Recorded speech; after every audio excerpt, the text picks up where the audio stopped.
Hello guys, welcome to the video series on building a chatbot along with natural language processing tutorial.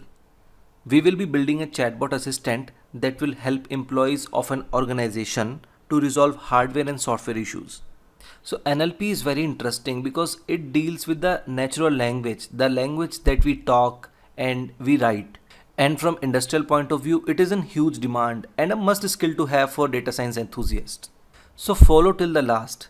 And with the NLP skills, you will have a chatbot that you build from scratch. And before we begin, download the dataset from the link in the description below.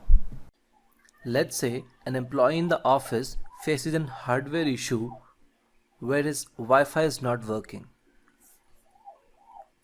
So what do we do?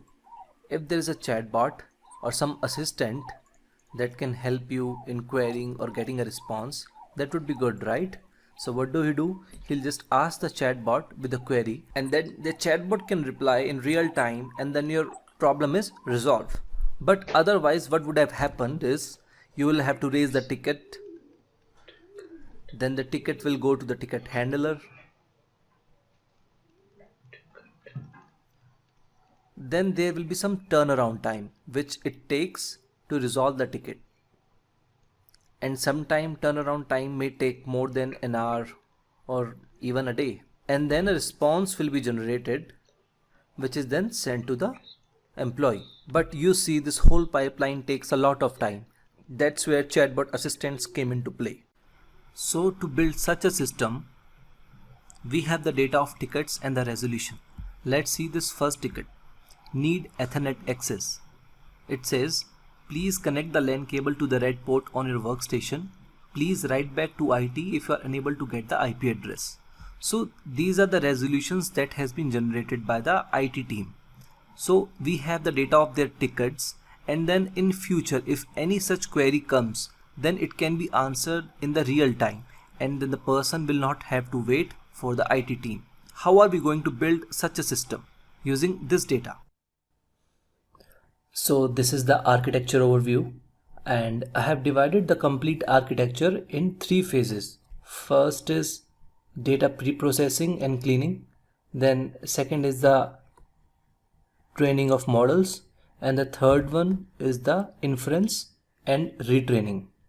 So once we have the data, we will clean and pre-process the data.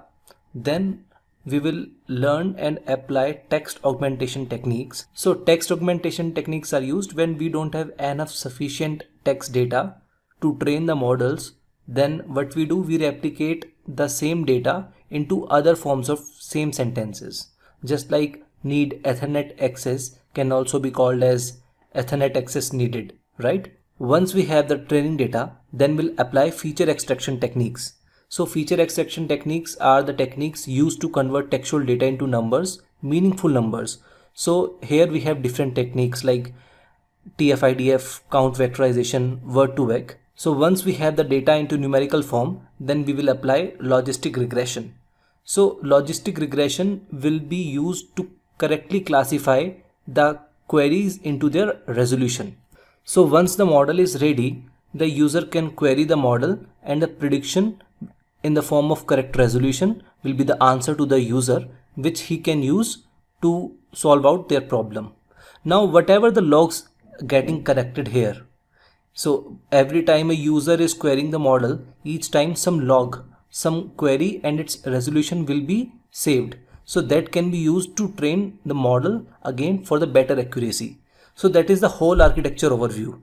So every part of this complete process we will learn in details and then apply on this data set to build the complete system.